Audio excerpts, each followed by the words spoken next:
You don't know what this GPU's been through to get here, nor do you know how many of them didn't make it.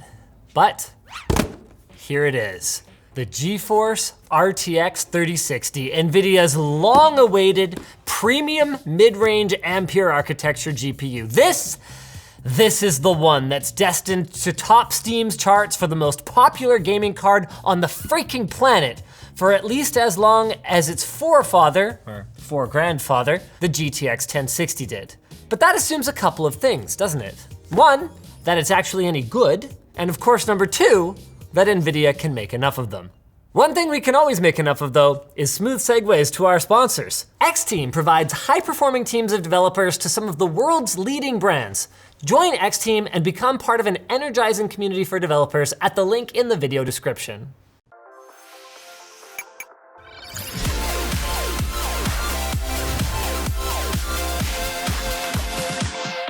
It's hard to believe that the GTX 1060 is nearly 5 years old at this point. That's how long it's been since anything has even come close to the level of bang for the buck that this card represented. It beat out the contemporary Polaris-based RX 480 and AMD's, hey, at least you tried, RX 580 refresh.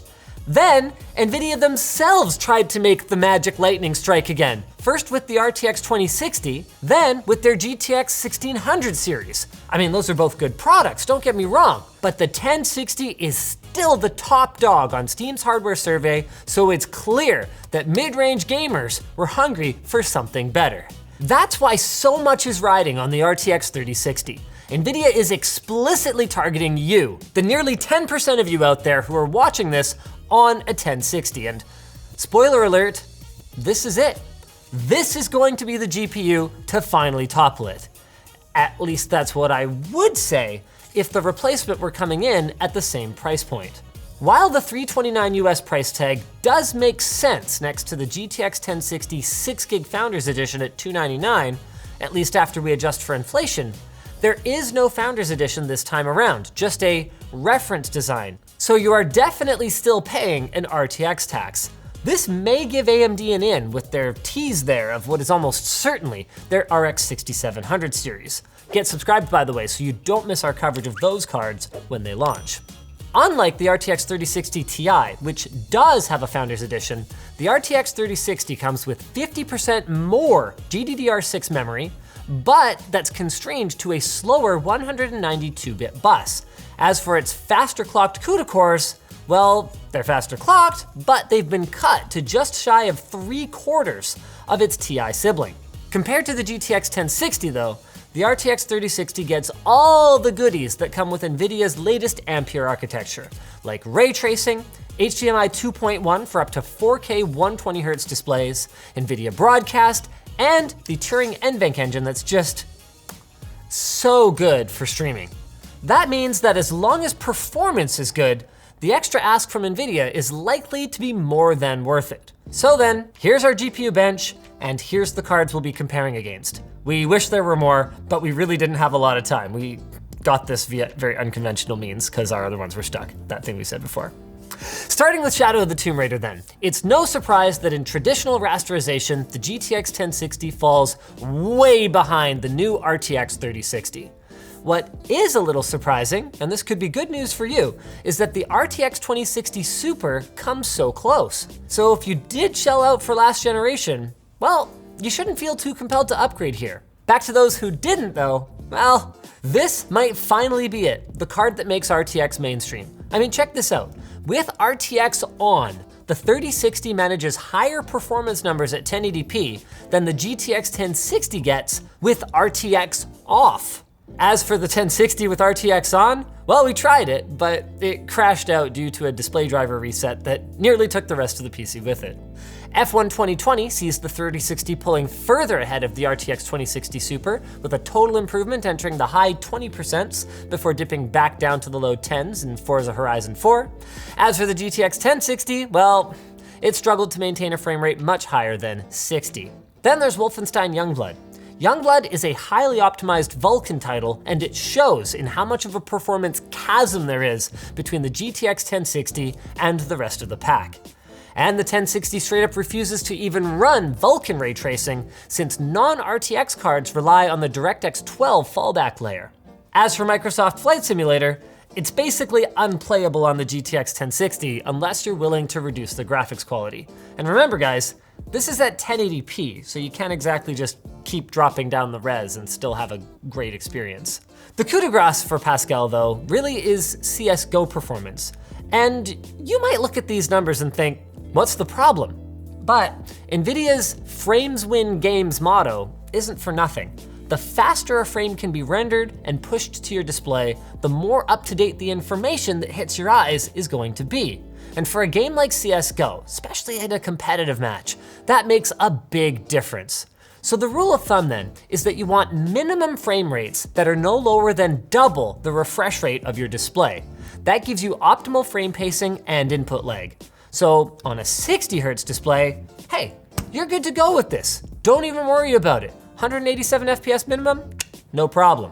As soon as you upgrade to a 120 Hz display though, which is surprisingly affordable, you are not gonna be doing so hot. If you're cold, by the way, try this sweater from lttstore.com. It's very warm.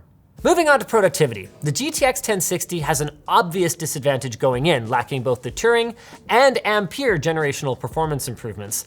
Even knowing that though, it is staggering to see just how badly it gets beaten here. The RTX 3060 manages to significantly outpace the last gen RTX 2060 Super, let alone the geriatric 1060, where that card's rendering performance can charitably be described as adequate if you don't value your time.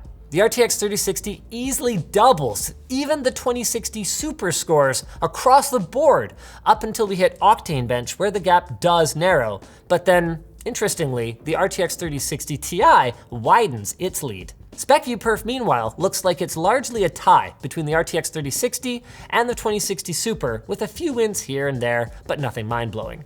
It's worth mentioning that the RTX 3060's narrower 192-bit memory bus puts it at a disadvantage in some of these tests, but it still keeps well ahead of the 1060 thanks to its higher speed GDDR6, and everything else that's better about it.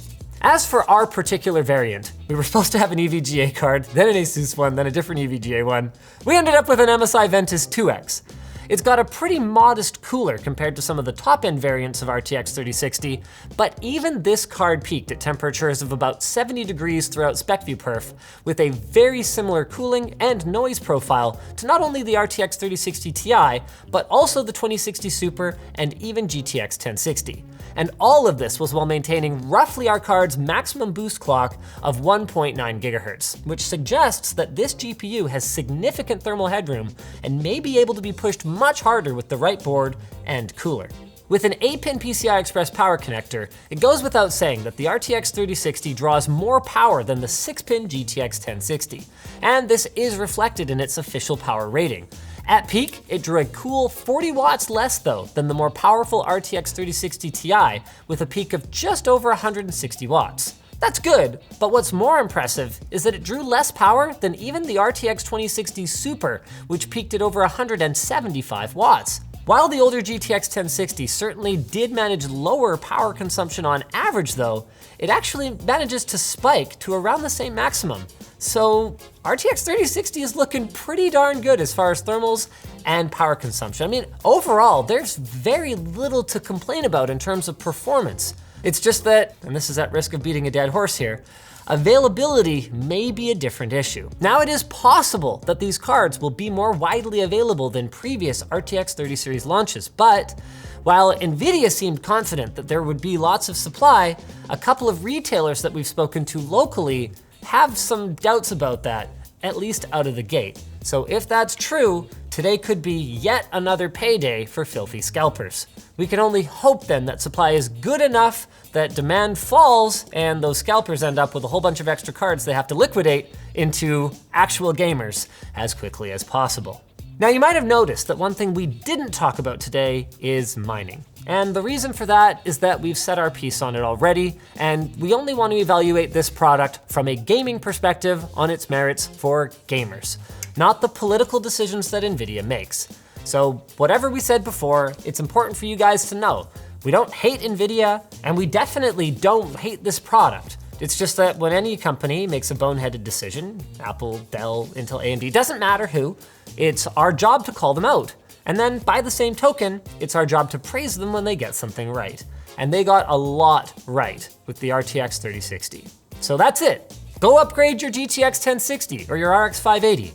Guys, it's time. Just like it's time to tell you about our sponsor, Ting.